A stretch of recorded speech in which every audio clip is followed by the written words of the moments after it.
Good evening.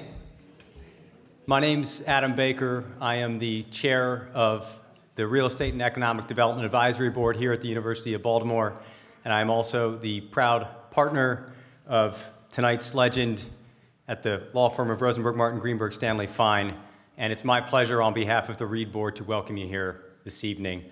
There's a couple of leaders within the university that I do want to recognize before we get started. President Schmoke, thank you for being here. Dean Weiss, thank you for being here. Dean Balakrinish, thank you for being here. And where is our new leader, or director, I should say, of the Reed program, Marty Skolnick in the back. Marty, thank you so much for being here. So the Lessons from Legends event, it's the biggest event that the University of Baltimore's Reed Board puts on during the year. And in addition to this event, the board really serves as an advisory body for the Real Estate and Economic Development program and for the students within that program. And I think I speak for the board when I say that it is an absolute pleasure and a labor of love, so to speak, to serve in that capacity and to support the students and to support the university. And I'd like to ask my fellow Reed board members just to stand really quickly to be recognized.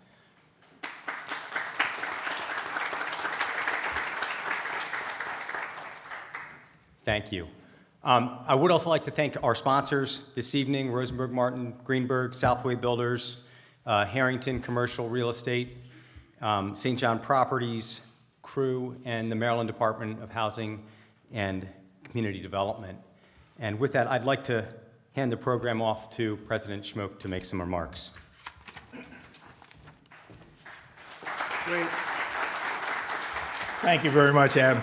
Well, good evening, ladies and gentlemen. It's a pleasure to see Ricky Spector is here, too. My life is so improved now.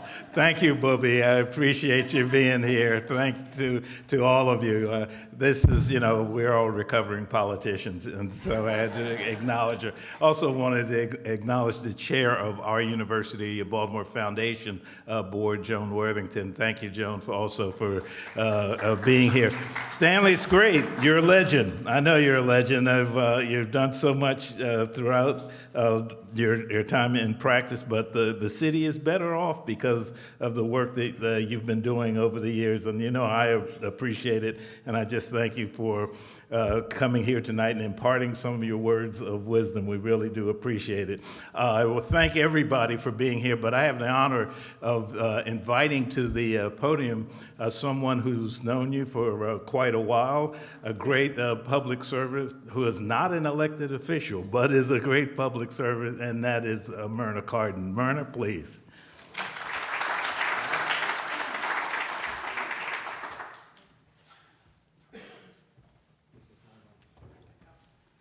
Thanks, Kurt. Ben had really written a love letter to Stanley in the form of something with a more sophisticated title, and it's part of the congressional record. So when Blakely and Riley and Eli and Brooks want to know more about Zadie, they can just go to the congressional record and maybe say some stuff that you all didn't even know. So we called Kurt and said, do you mind if we present this to him? Unfortunately, Ben is over on Kent County. He's not here right now, but Stanley, so I'm going to represent him. I promise you I won't read the whole thing, but I'd like you to hear a little bit of it because it just speaks to Stanley. So this was presented on Wednesday, October 18th, 2023 in Washington. It's called A Tribute to Stanley S. Fine. And it starts off by saying, Mr. Carden, Madam President, on October 26th, the University of Baltimore Merrick School of Business, Real Estate, and Economic Development Advisory Board are hosting their annual Lessons from Legends celebration. This year's honoree is my dearest friend, Stanley Fine. And it goes on to talk about Ben Rosenberg. And as he has said, wherever you look at bright spots in Baltimore, chances are you'll see something that Stanley has helped bring about. My wife Myrna and I have known Stanley since we were all in junior high school together. For us, it's a family affair. Stanley's wife Bailey ran my re-election campaign in the Maryland House of Delegates in 1982. And then served as my campaign aide during my first congressional race in 1986. And finally, my district director for 20 years, and then my state director before she retired at the end of 2012. This couple has devoted their lives to strengthening our community and helping those in need. So in this congressional record, it talks about a lovely family, because that's probably the word we need to use in here, but honestly, they're a fabulous family. So you know about their grandchildren, and now you know about Bailey and Michael, who's married to Whitney, and Laura, who's married to Ben. We love them, love them. If I were to recite all of Stanley's accomplishments and awards, I would surely run out of breath. But I will mention a few. Recipient of the Baltimore District Council of the Urban Lands Institute 2016 Lifetime Achievement Award, co-founder of the Baltimore Development Work Group, director of the Maryland State Lottery Agency, and chairman of the Maryland State Lottery Commission. Stanley's brilliance as a lawyer merely followed his brilliance as an athlete. When he was a freshman at Johns Hopkins University, he played in the first game of Baltimore's box lacrosse game, televised live in 1962, and scored a game-high 4 goals for his club team. Do you think we live in the past a little bit? He had a wicked left shot. This is from Ben. His athletic skills continue to this day, for you can normally find Stanley in the mornings on a pickleball court. He still has a wicked left-hand shot. If you didn't know all this about Stanley, you wouldn't learn it from him. He is inherently self-effacing. He never seeks plaudits or accolades. He's content to continue finding creative solutions to some of Baltimore's toughest land use challenges by patiently building consensus among all stakeholders. In 1943, as members of the British House of Commons debated how to rebuild their chamber after Nazi incendiary bombs destroyed it, Churchill stated, "We shape our buildings, and afterwards our buildings shape us." Baltimoreans are so fortunate that Stanley Fine has dedicated his extraordinary life to shaping the city's buildings.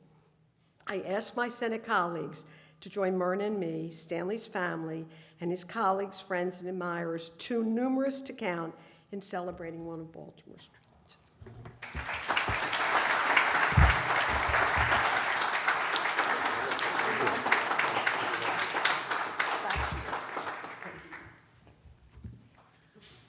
Do I say anything?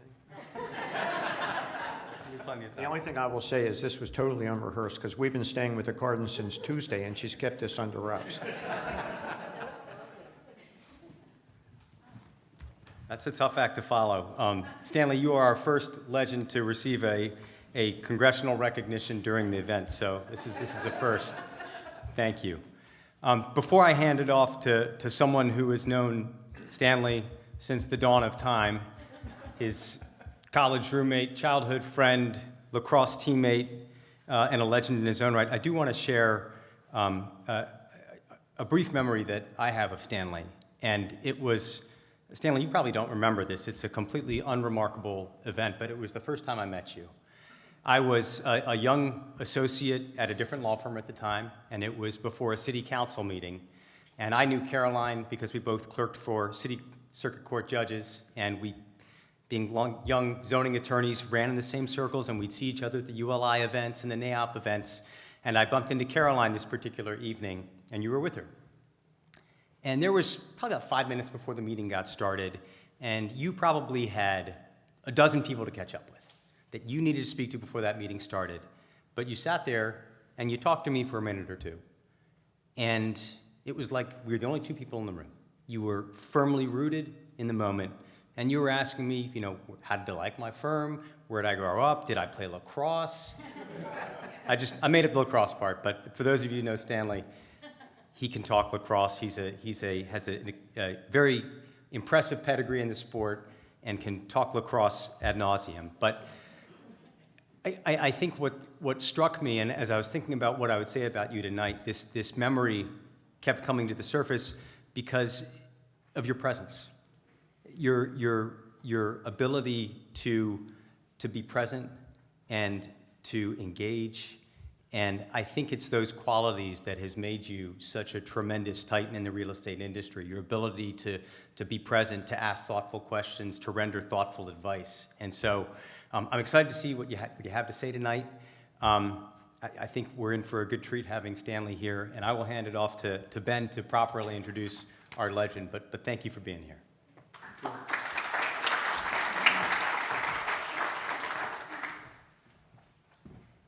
Thank you, Adam.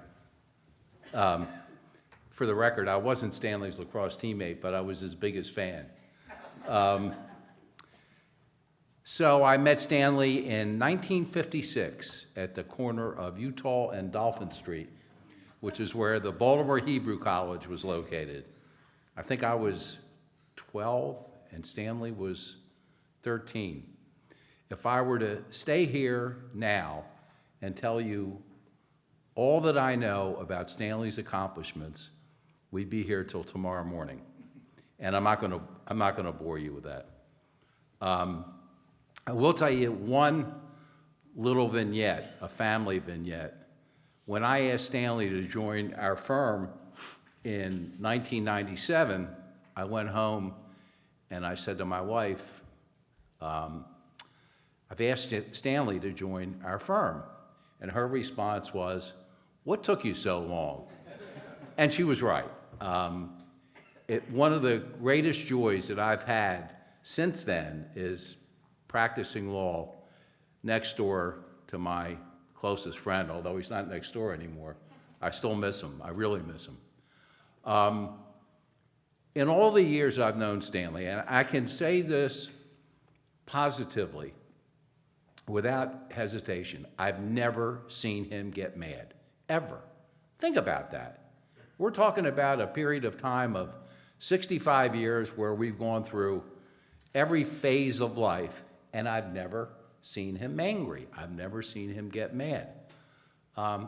That's really remarkable when you think about it. And I thought of one more little vignette that will tell you something about Stanley's skills and abilities as a lawyer. One day, maybe 20, 25 years ago, I had to appear before the Planning Commission of Baltimore City for a client. And Stanley, who appeared before the Planning Commission practically every day, happened to be there that day as well for another client. And Stanley's case was called first. And I can still vividly recall this.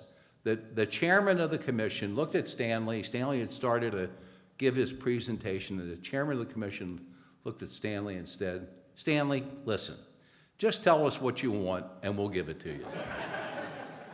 So I figured, well, this is a piece of cake, right? Finally, after a couple of hours, they call my case. And I stand up, and Stanley had identified himself as Stanley Fine of Rosenberg, Martin, Greenberg. So I said, "I'm Ben Rosenberg of Rosenberg, Martin, Greenberg." With that, the chairman turned his chair around, faced the wall. All I could see was his back, and I didn't get anything.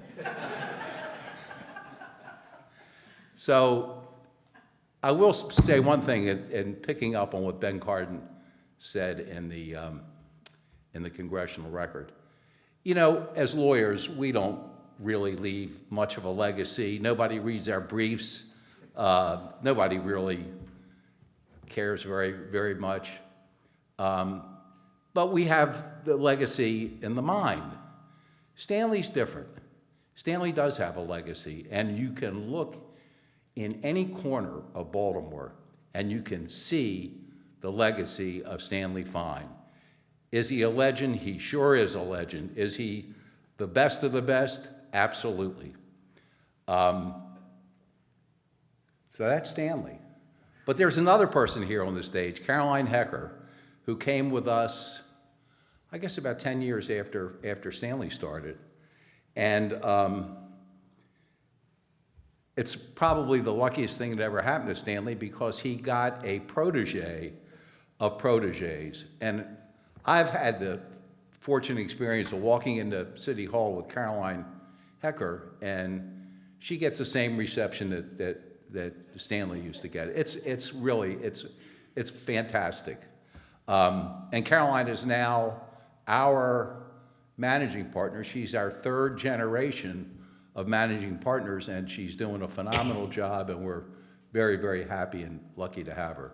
So that's what I have to say. Stanley and Caroline, the show is yours. Thank you.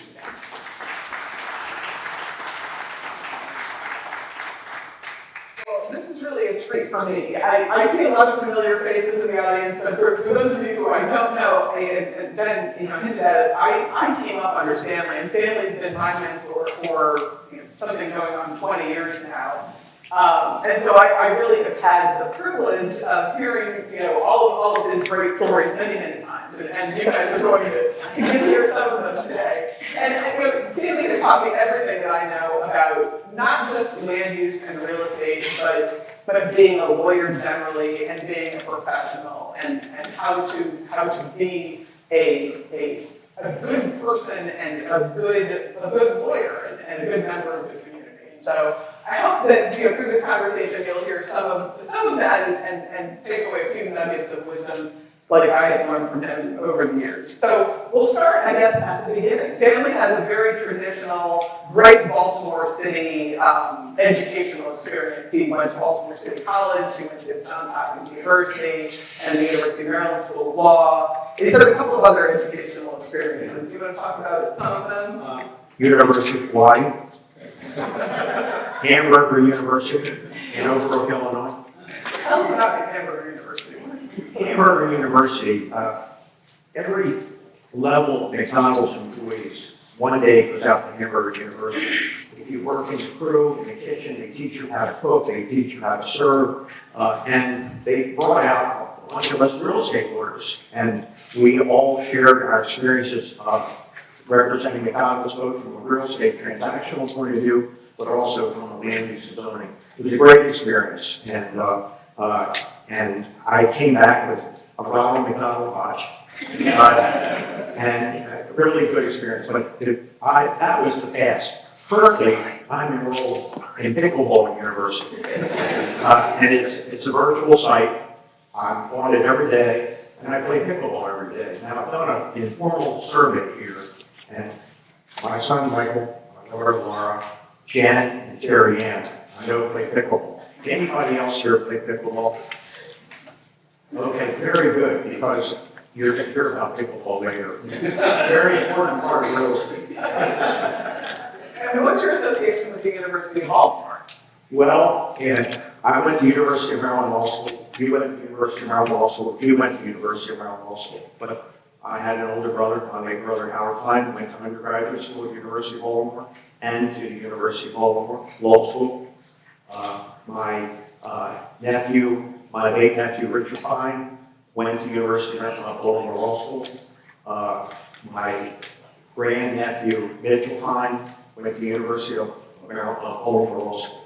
So, and one other thing, I was on the faculty of the University of Baltimore. And from 1976 to 1983, I taught in the school, in the program Masters of Public Administration. I taught 2 courses, and they were at night. And that was a real learning experience. Anyone who goes to school at night deserves a lot of credit, because when you work all day and then have to go to, I taught one course from 5:30 to 8, and then another course from 8:15 to quarter of 11. And I had students here. So one program for 3 years was bureaucracy in the political process, and the other was administrative regulation. And I commend anyone who goes to high school. It really is a challenge, particularly if you're working all day. I'll tell you one story. I have students, I give them grades, no idea who they are, what they do. And my law practice was primarily zoning. We did some labor work. And I go to a zoning board here in Baltimore City, and one of the commissioners looks up at me and said, "Mr. Fine, you taught me at the University of Baltimore, and do you remember what grade you gave me?" I didn't, but thankfully, whatever it was, he didn't hold it against me. Then he went to the labor board and that relationship continued. But I have to tell you for a moment, my heart skipped. I said, "You never want to drink." Well, that's a good segue into your varied work experience. So Stanley had a really interesting career, starting as an assistant state's attorney and going through the governor's office, the Maryland law degree, private practice. Tell everybody about your career path. Well, I'm going to start by, if you look at my resume, Johns Hopkins, City College, Johns Hopkins University, Maryland Law School. And if you look at Rick Legend, who's the president of this university, I didn't go to Harvard. I didn't go to Yale Law School. I wasn't a Rhodes Scholar. I wasn't involved in the Carter administration. I wasn't state's attorney in Baltimore City. I wasn't mayor of Baltimore City. I wasn't dean of Howard Law School. And I wasn't president of the University of Baltimore. That's the real way. Not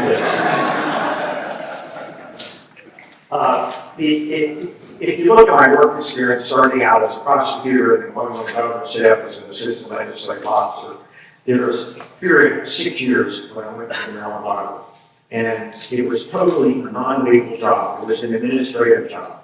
And someone said to me, "Why are you not continuing your legal career?"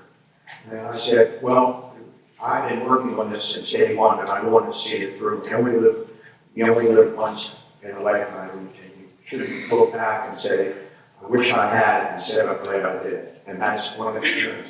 And what I learned from the lottery was, I learned management. My experience before the lottery as a sheriff's secretary. Now I'm working and supervising 92 employees, so it was a little learning experience. How old are you? I was 28 and 50 weeks old when I became the number 2 person at the Maryland Lottery, and 2 weeks later I became 29, and the lottery was very controversial in 1973, and a state senator, as they looked at the budget, I'm 29 then, and they hit my job. He says, "What's a 29-year-old kid doing at a job like this?" Well, 1 year later, 1 month after my 30th birthday, I became the number 1 person. I became the director. And I'm thinking, oh my God, he's criticizing me at age 29 being number 2. Well, when I became 30, it was like the senior status. But I used the lottery experience, and it was a really great experience. And at the end of, when I left the lottery, I had opportunities to go full-time to the lottery industry and full-time in law. And I wanted to, if I pursued one without the other, I'm able to go back and say, God, I wish I had, instead of I'm glad I did. And I split the baby in half. I shared office space with my first year tonight, and opened up a private law practice and became a lottery consultant. And I knew that as a lottery consultant, fresh out of being the director, you're a hot item, but over time, you're no longer a hot item. You go from who's who to who's he. And so at the same time, I built up my law practice, and then finally, as a sole practitioner, I then joined a firm, and then in 1997, as been indicated, I joined Rosenberg, California, Greenberg, down there, Rosenberg, Greenberg. But any of you who pursue a career, if you get an opportunity to do something, and it may not be a logical fit, you ought to go for it. Because, you know, if you got what it takes, you'll land on your feet. And that's what happened. The 6 years I spent in Maryland. It's a really great learning experience and a really great life experience. What made you want to become a lawyer? Well, I think really for 2 reasons. Number one, my father was a lawyer, University of Maryland Law School. My late father, Stanley Fine. My older brother, Howard Fine, went to the University of Baltimore Law School. So I had an uncle in the firm of Fine, Harry Fine. So law was really part of our family heritage. My brother Bobby sitting here. He went to the University of Maryland Law School. There were 8 of us, starting with my father, down to Mitchell Fine, who's great-nephew. There's 8 of us who went to law school in 4 generations. So I think it was part of my blood. Now, picture the fall of 1965. There's a build-up for a war going on. And when I graduated Johns Hopkins in 1965, I would have been drafted. But going to law school gave me a deferment. And Ben Rosenberg and I, halfway through law school, dropped out for a semester, went into the Coast Guard Reserve, and served for 6 years from January of 67 to January 73. And during that entire period of time, we were stationed in Curtis Bay after basic training at New Jersey. Not one Vietcong boat came up. I'm not going to go waste. So when you were in law school, did you know you wanted to be a real estate lawyer? How did you get into real estate and land use?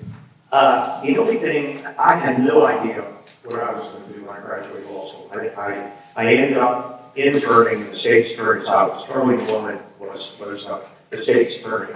And I got on to Hopkins University of Maryland, so was Charlie.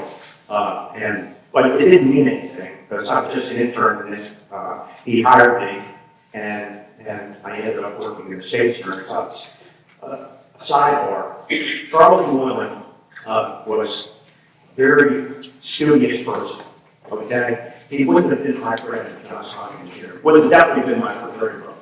In later years, he became an avid Hopkins lacrosse fan. I mean, an avid Hopkins lacrosse fan. And I would sit with him at games. And one day I said, Charlie, you know, I worked for you right out of law school. And if you were a Hopkins fan then, I probably would have had a promotion. He said, you were in my deputy. So how did you get into land use? How did you start? So when I left the lottery in 1979, I did lottery consulting and ended up having to go to Washington, D.C. a lot to work with the companies to promote the lottery for D.C. And I think it was about April 1979, I'm on the train and I see a friend that I knew, his name was Samuel Gansey. His son Larry is carrying Rivers best friend. And Sam starts talking to me and said, I just bought a property at 304 East Baltimore Street. And would you find me a tenant? Well, it didn't sound like that was illegal. And it didn't sound crazy. So I said, let me look into it. So I walked, my houses are 22 I Street. I walk up and down downtown. And the former tenant at 304 East Baltimore Street was ordering a restaurant. So the property was equipped for a restaurant. It was run as a restaurant. So I walked up and down Baltimore Street downtown, and I saw McDonald's, I saw Burger King, I saw Hardee's, and the only company I didn't see then, and I saw Wood Rogers, and the GM's. The only company I didn't see was Wendy's. So I went into the elevators and I called up the closest Wendy's restaurant and said, can I speak to your real estate officer? And someone from the group says, what are you talking about? So I ended up getting referred to the corporate office, and a nice gentleman, a Brooklyn Jewish guy named Harvey Ross came, and I made a deal for Samuel Gansey.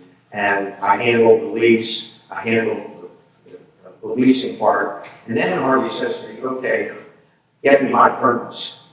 Well, I had absolutely no idea about getting permits, but I learned. And I then became Wendy's local attorney for zoning.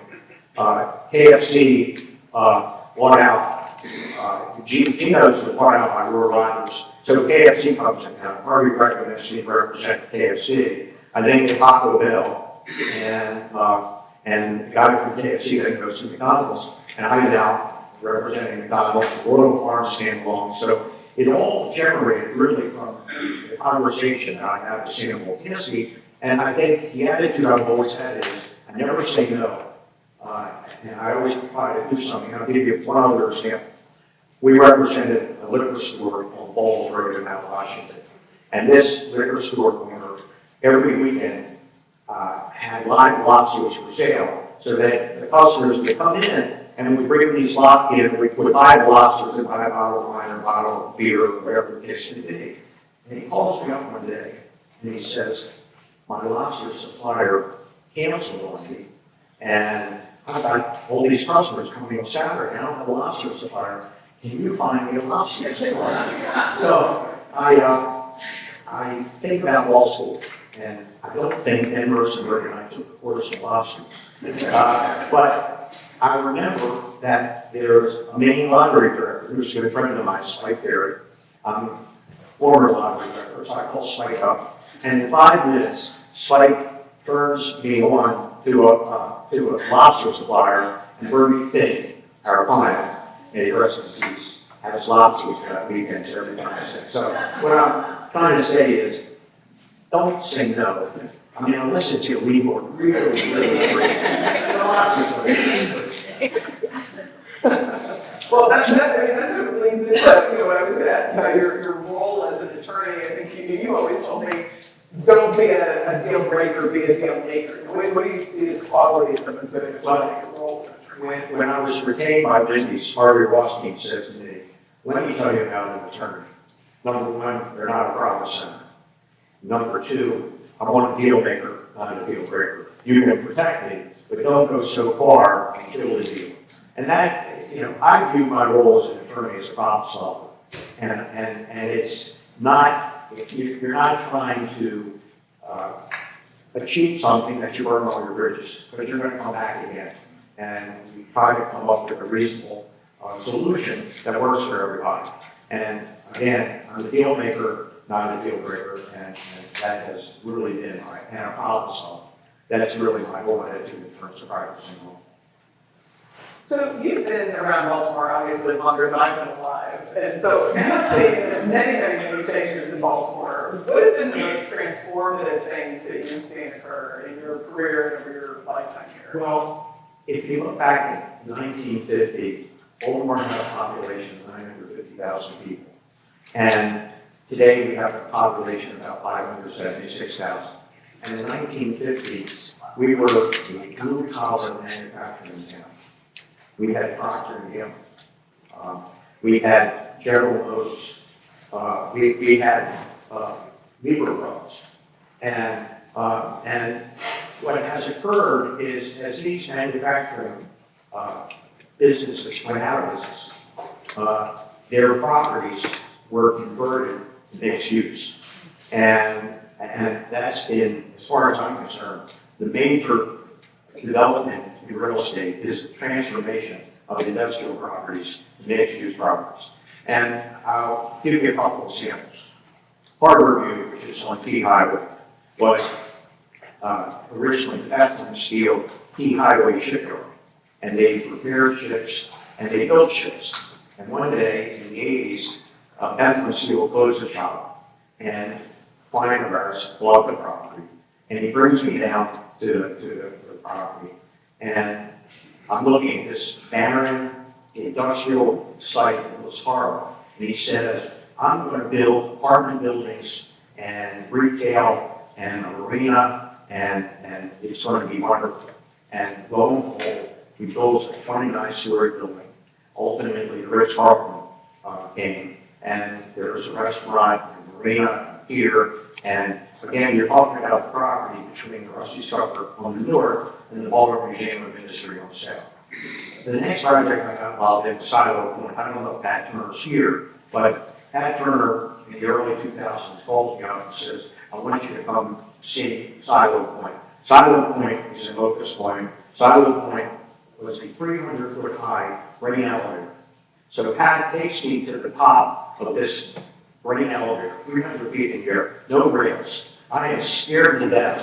And then he gives me this vision. And his vision is, I'm going to make an apartment building out of this, and it's going to have retail, and it's going to be a luxury apartment building with the greatest views in the world. The only thing I'm looking at is, I'm fear of falling. I can't possibly see that what he's talking about. And lo and behold, he built this wonderful residential structure. Jerry and George and Mark live there and have wonderful views. And, and who would have thought?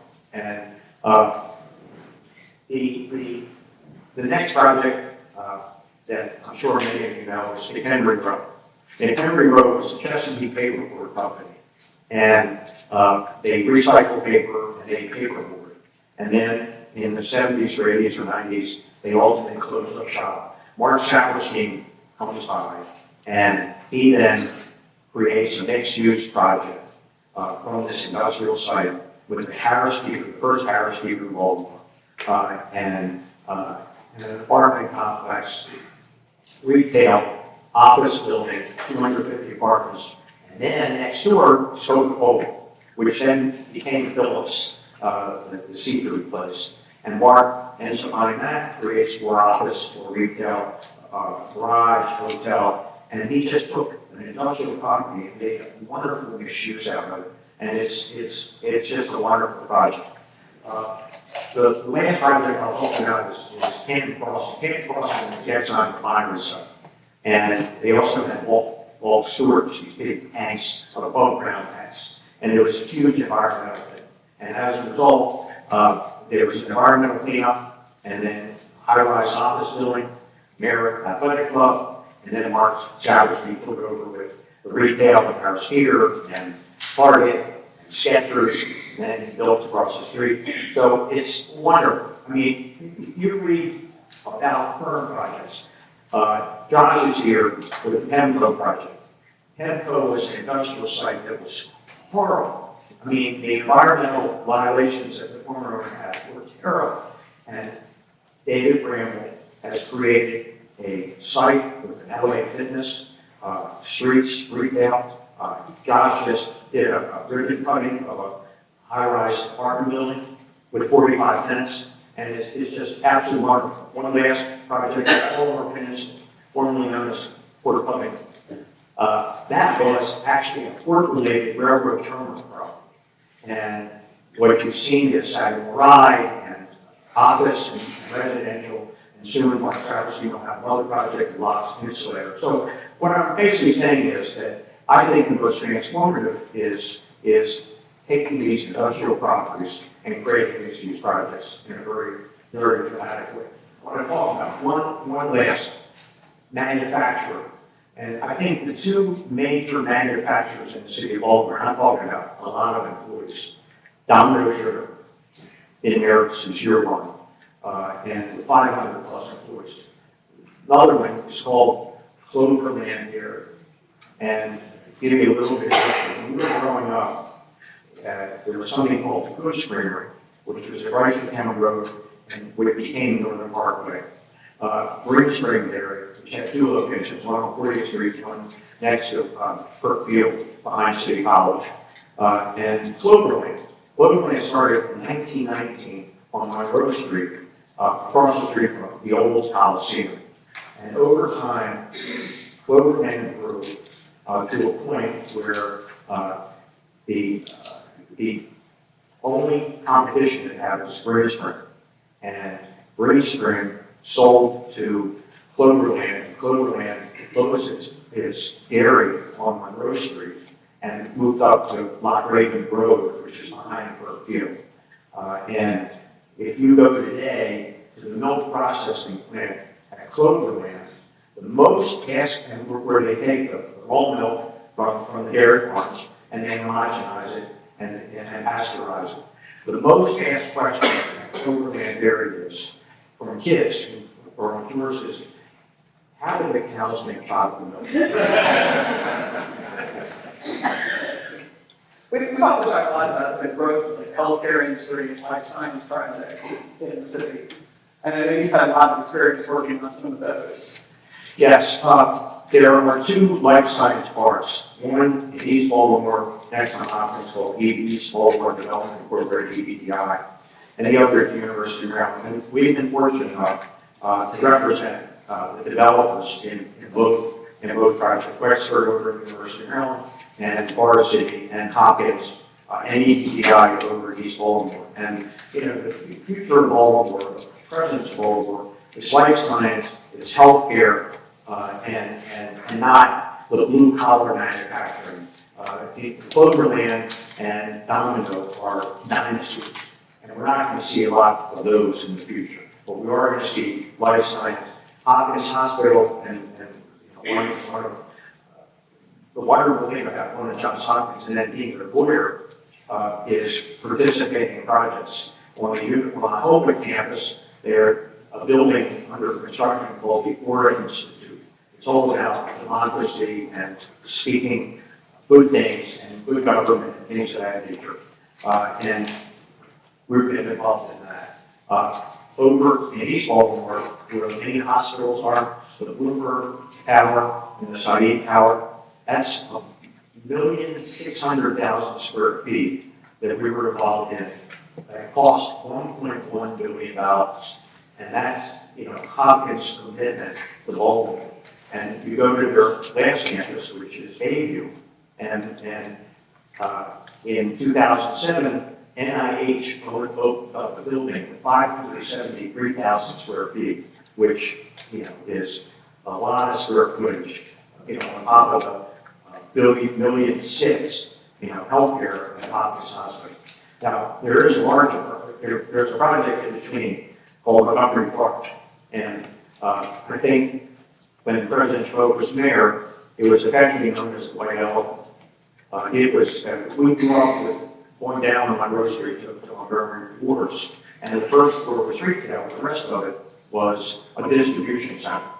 And it was 1,300,000 square feet. And one day Montgomery Ward left, and it was affectionately known for years as the White Elephant.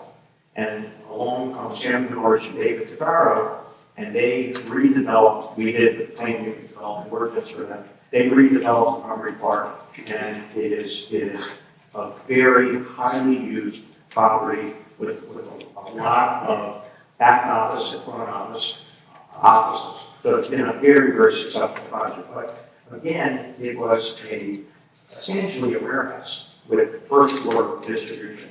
And it was transformed into mixed use. There's food, work, plenty of offices. But it's a great project.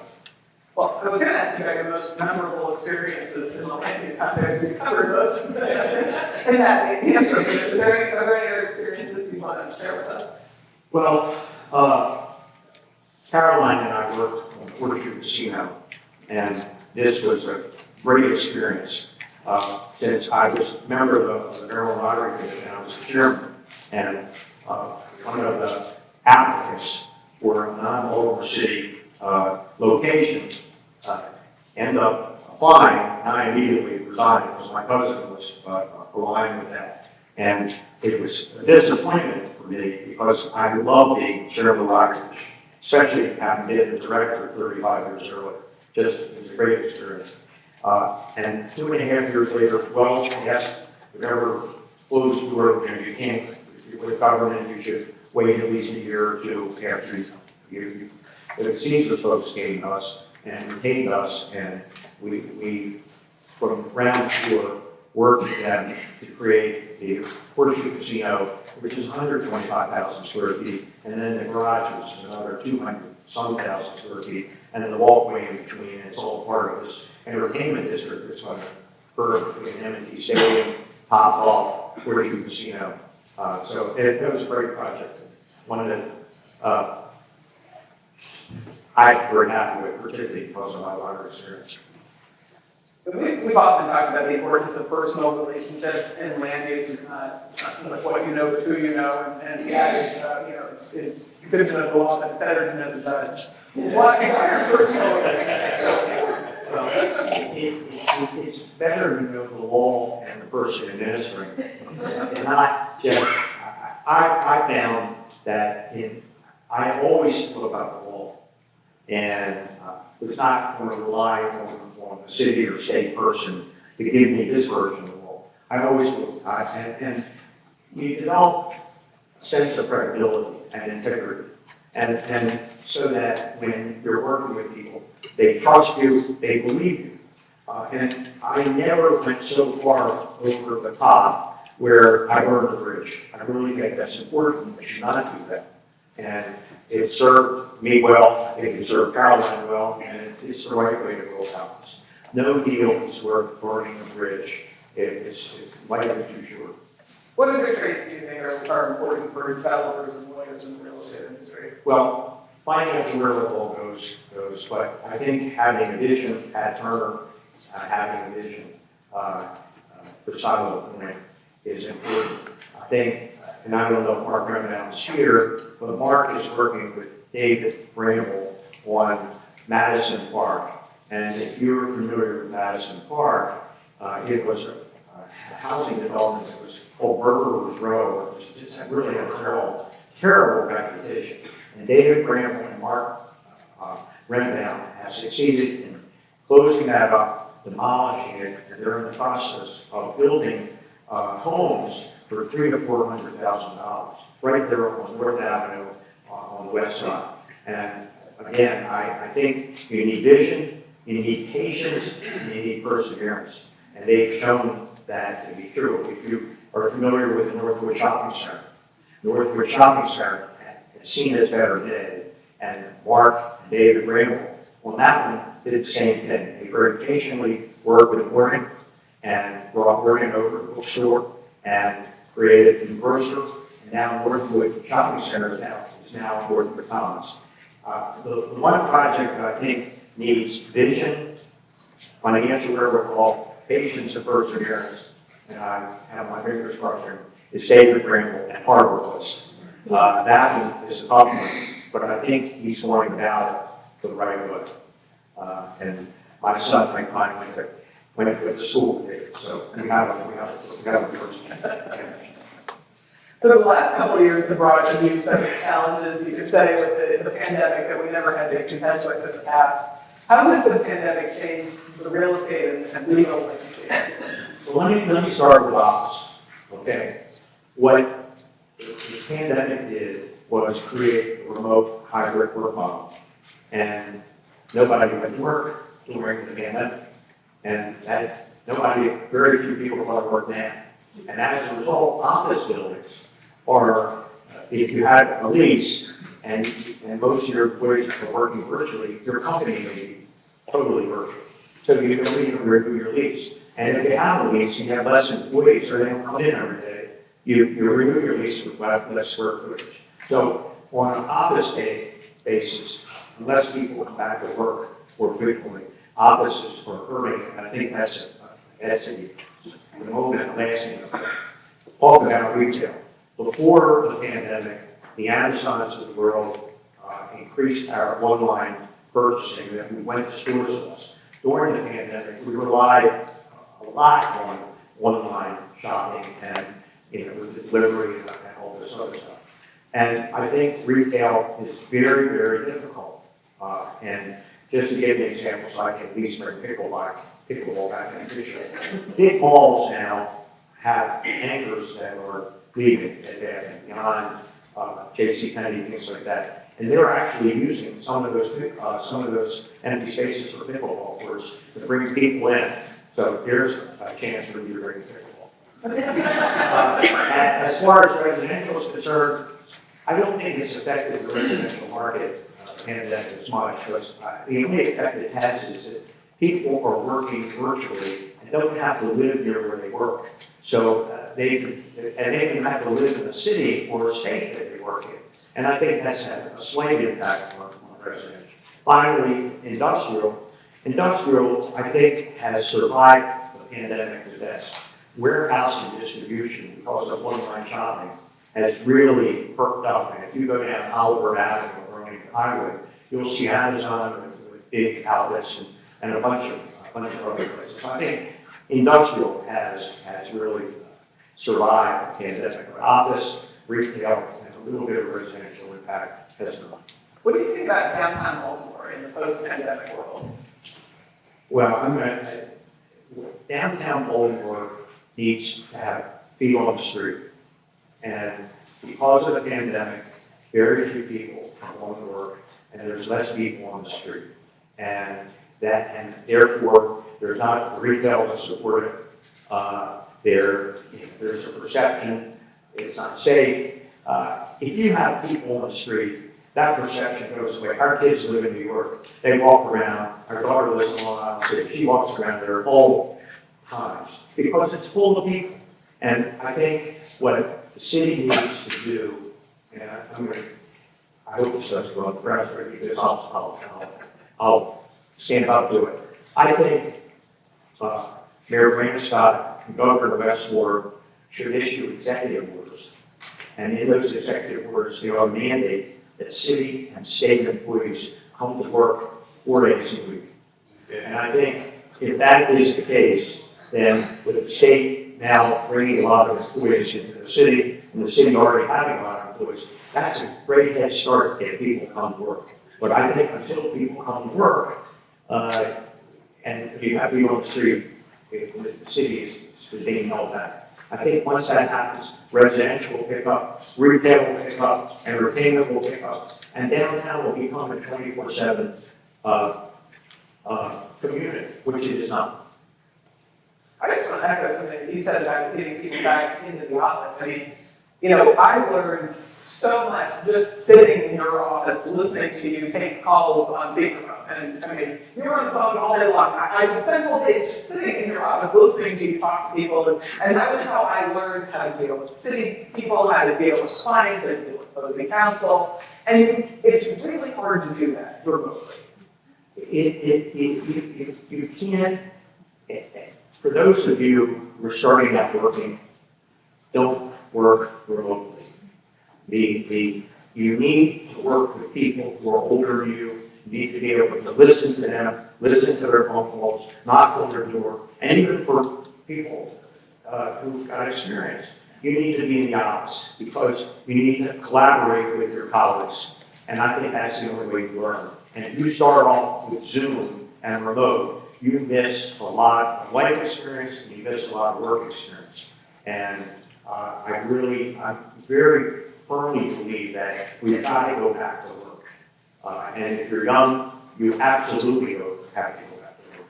Well, the young people, I mean, if young people come in and the more senior people aren't there to train them, it's sort of useless, so. Senior people got to be there as much as you junior people. Looking back, who has had the greatest impact on you professionally? Well, I think we start with my father, the late Stanley Fine. My father was a lawyer, former member of the House of Delegates, State Senate, campaign chairman for Governor Theodore Calvin, and chairman of the State Industrialized Commission, which later became the Workers' Compensation Commission, chaired by Merrick's father-in-law, Merrick. And my father, because of his government experience, being a lawyer, and politics, really had a tremendous influence on me because I worked in the public area, very understand politics a lot. And so, yes, my father. I think the next most influential thing for me is lacrosse. There are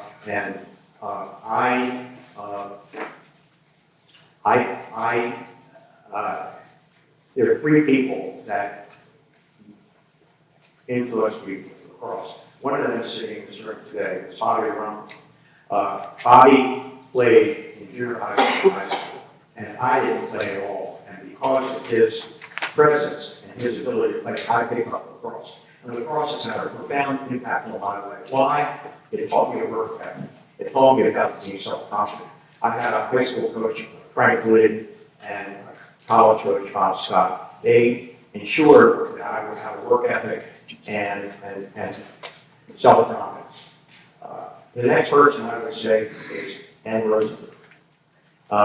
26 years ago, Ben asked me to join Rosenberg, California Greenberg, now known as Rosenberg, Mark Greenberg. And I was with the firm, I was all on my own, and I have flourished as a lawyer and as a human being part of the firm that Ben and Merrick created, and now Caroline is managing. And it's been 26 years. Yes, we were in and out of each other. I'm sure his office and he's mine. But it's so wonderful to be with great lawyers and great people and great food. And quality of life. I think one of the things that stands out to me from Rosenberg Mark Greenberg is that the lawyers here on their tombstone will not be writing, I had so many billable hours that I missed my kids' soccer game or lacrosse game. Quality of life is important to Rosenberg Mark Greenberg, and that's important to all of us. So don't ever lose sight of the fact that, you're going to work your rear end off and then miss, your kids' recital, your kids' games. It's just not worth it. And that's the beauty of Rosenberg, Martin, Greenberg, the quality of life, along with everything else I said. The last person or persons from my wife Bailey and my children, Michael and Laura. Bailey has been with me for over 50 years. She's been my stabilizer. She's kept me on the straight and narrow. She's been a great advisor, a great friend. And what I try to do, when I was with Lottery, and I'm sure when you were mayor of Baltimore, and you were making certain decisions or taking certain actions, you ask yourself the question, how would it read in the Sun papers? And in my life, whatever I did is how would Bailey, Michael, and Laura respond? And it's important to try to do the right thing. And when you have a wife and children who understand that, and I wouldn't want to do anything that would embarrass me to my wife and children. It's a great stabilizer. So yes, my wife and my two children. Well, Adam tells me that we have 45 minutes before you're just about to run out. Do you have any final thoughts or comments that you'd like to share with wisdom, to share with the crowd? We can take some questions. One, I'd like to thank Adam for bringing my name in front of your committee and making this happen tonight. I'd like to thank Caroline, who I believe one day will be sitting in this chair as a veteran. No question about it. And finally, on behalf of Bailey, and I want to thank Harry for working with Ed Martin to create a great firm. And then, as my wife and kids say at our meals, thank you and hard be lucky. So that's how I, that's my lesson.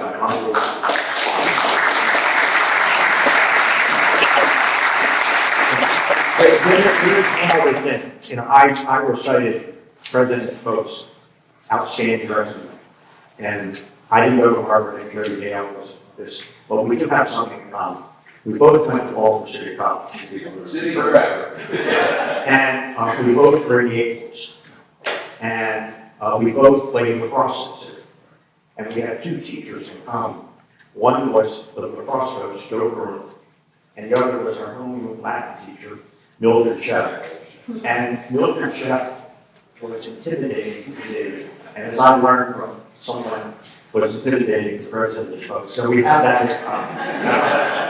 But that's how I meant to say that.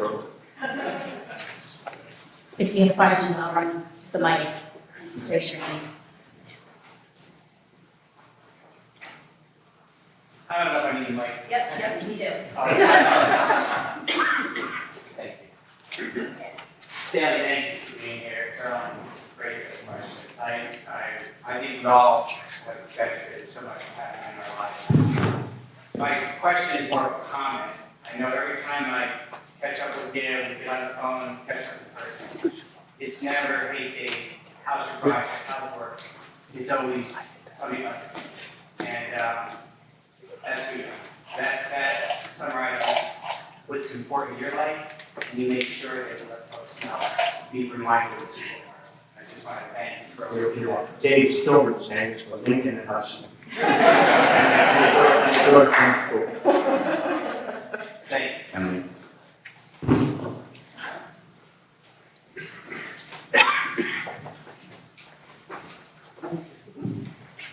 Stanley, one of your dad's campaign slogans was nice and fine. I'm sorry, Ricky, can you speak up a little bit? Do I have it on? Yeah. Nice. Okay. Can you hear me? Now I can hear. One of your dad's campaign slogans was nice and fine. Yes. In November of 1934, my father ran for state senate. He had been in the House of Delegates and staying with Malcolm Times. And he was a Republican from the old 4th District in Baltimore City. And the gubernatorial candidate was Harry Nice. And they handed out cards, election cards, saying election day forecast, nice and fine. So years later, when we started to represent McDonald's, and Harry Nice always named N-I-C-E, and my father F-I-N-D. Well, there's a guy named Dave Nice who worked for McDonald's, and we did the nice and fine thing, like my father did, except he spelled his name N-E-I-S-S. Hi, my name is Ike. Thank you so much for doing this, really appreciate it. I'm an alumni here at the University of Baltimore, and I wanted to ask you, if you were 29 years old, and you had the opportunity to make a difference in Baltimore City in terms of neighborhoods and things like that, what would you do? What would you focus on? Well, as I said earlier, I would focus on getting people back to work. I just think that's important as far as downtown is concerned. I would work on city services improving, and I would work on diversity, equity, and inclusion, because I think they're all very, very important things. So again, turning back the clock, if I were 29, I wouldn't have gone to the ground lottery, I want to work at the city hall. Thanks. Good evening, my name is Sonia Dwalman. Thank you for being here and just sharing your truth and your background with us, and to continue to inspire us.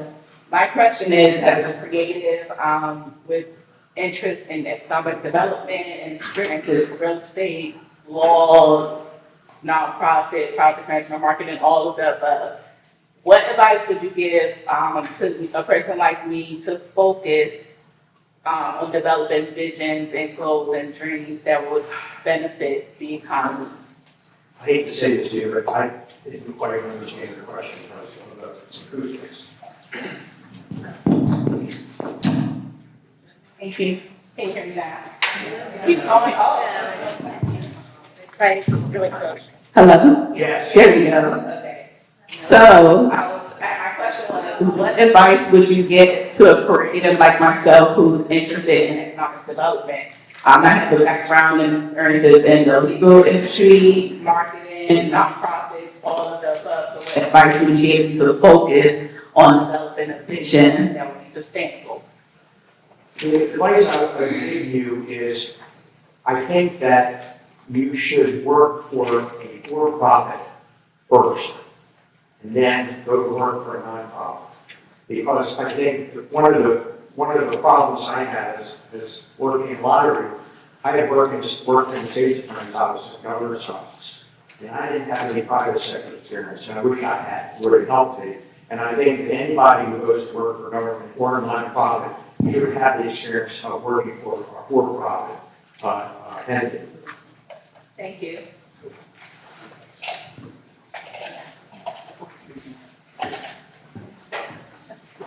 Last call?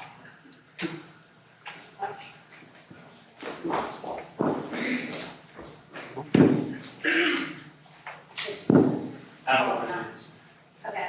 Thanks, and worked together for a few years, but this is a different channel. So we've got folks who retire from a particular profession, and they take up art.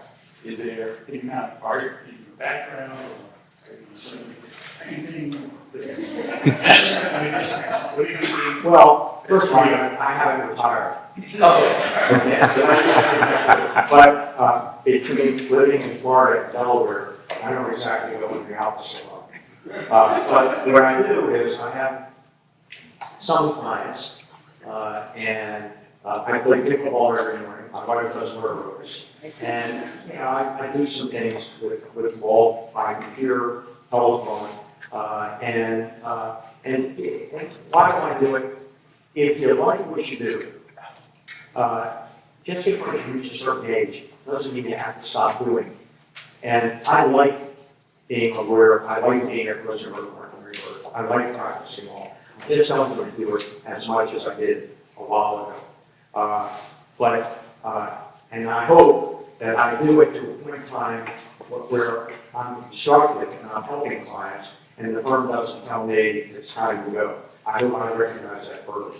But as long as you like what you do, just because you reach certain age doesn't mean you have to stop doing it. We try to make sure you do other things. My wife and I volunteer, we're very active in Florida, Delaware, once in a while come to Baltimore, and it's a good life. As our family would say, hungry working. Stanley, I'm a handicap. I know I don't need a microphone. With the comment more like Dave made, but on the other side. You represented me when I worked at various places on a lot of different projects. And starting about 12, 13 years ago, I would call you and you would say, Josh, I love you, but call Carol. And it was really a really high mark of, in my mind, somebody as a mentor who could take all the glory, and you were really trying to grow somebody who became now the managing member of your firm.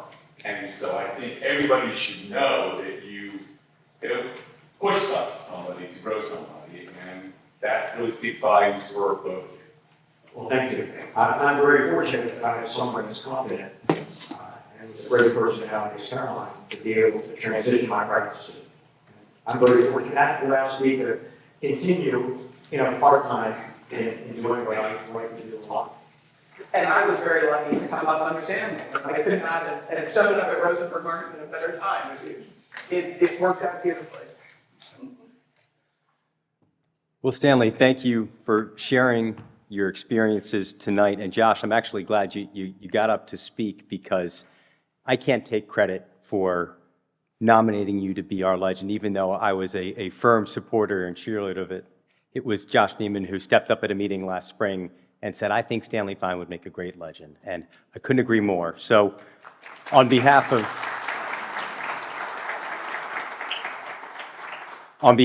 the University of Baltimore Real Estate and Economic Development Advisory Board, I'm thrilled to present you with our Lessons from Legends Award.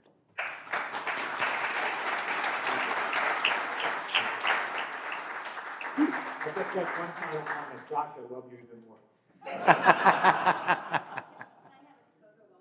Oh, sorry. Uh-oh. Put your hand up.